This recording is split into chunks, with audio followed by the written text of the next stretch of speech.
पंडित श्रीराम शर्माचार्य द्वारा रचित पुस्तक स्त्रियों का गायत्री अधिकार की विवेचना प्रस्तुत है।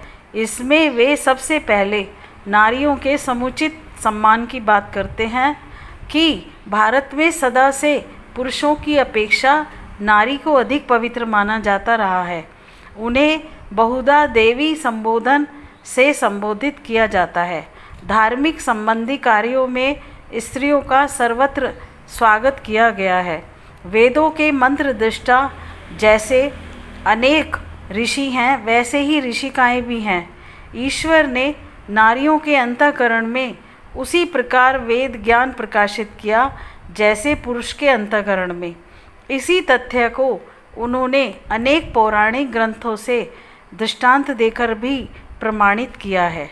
जैसे विष्णु पुराण के एक श्लोक का उदाहरण दिया है, सततं मूर्ति मंतस्य वेदश्चत्वारा एव च सन्ति यभ्याश्च जिह्वा अग्रे याज वेदवती स्मृता। अर्थात उसे चारों वेद कंठाग्र थे, इसलिए उसे वेदवती कहा जाता था। भारती देवी ने शंकराचार्य जी से ऐसा अद्भुत शास्त्रार्थ किया था कि बड़े बड़े विद्वान भी अचंभित रह गए थे। स्त्रियों के यज्ञ का ब्रह्मा बनाने तथा उपाध्याय व आचार्य होने के अनेकों प्रमाण मौजूद हैं। आचार्य स्त्री आर्चानी पुंयोग इत्येव आचार्या स्वयं व्याख्यात्री अस्तु। वे उक्त अन्य अनेक प्रमाणों के माध्यम से पाठकों को यह विचार करने पर बाध्य करते हैं कि स्त्रियों का गायत्री अधिकार नहीं है, कहना कहाँ तक उचित है।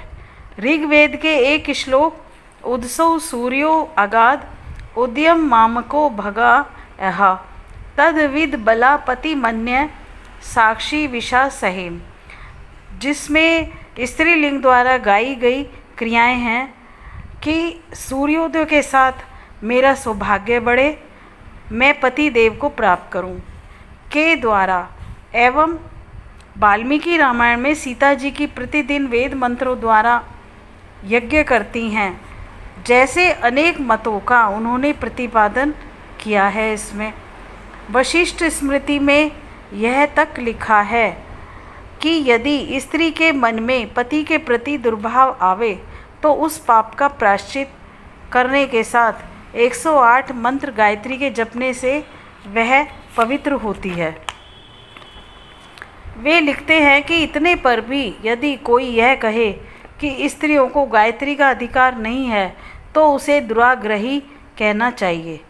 नारी पर इस प्रकार का प्रतिबंध क्यों लगाया जाए, जबकि गायत्री उपासना का अर्थ ही है कि ईश्वर को माता मानकर उसकी गोद में चढ़ना, क्योंकि सभी रिश्तों में माता का रिश्ता ही अधिक घनिष्ठ व प्रेमपूर्ण है।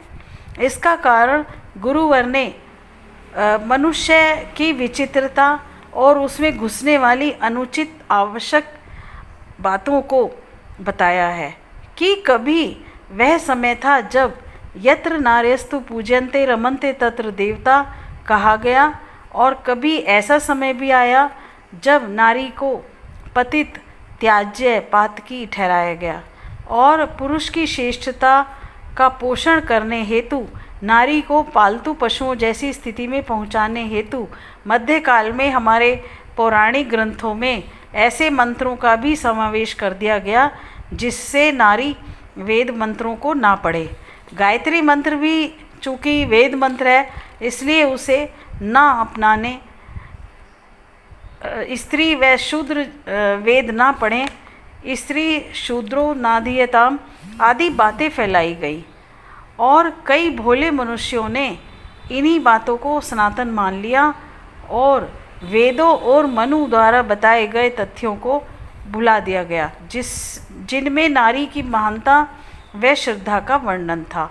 अतः इस युग के युग ऋषि अर्थात श्री राम शर्मा जी ने इस विषय पर मदन मोहन मालवीय जी जैसे महापुरुषों के निर्णयों पर व अनेकों काशी के पंडितों के वाद विवादों पर शोध किया व निष्कर्ष दिया कि स्त्रियां गायत्री जपने हेतु अनधिकारिणी नहीं हैं तथा वेद शास्त्रों में ऐसा कोई प्रतिबंध नहीं है जो वेद शास्त्रों का श्रवण मनन करने के लिए रोकता हो।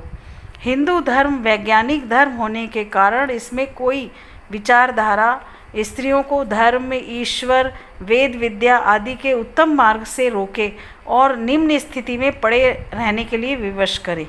अतः उनकी मान्यता है कि आत्मा न स्त्री है न पुरुष, वह शुद्ध ब्रह्म ज्योति की चिंगारी है, वह साधक है।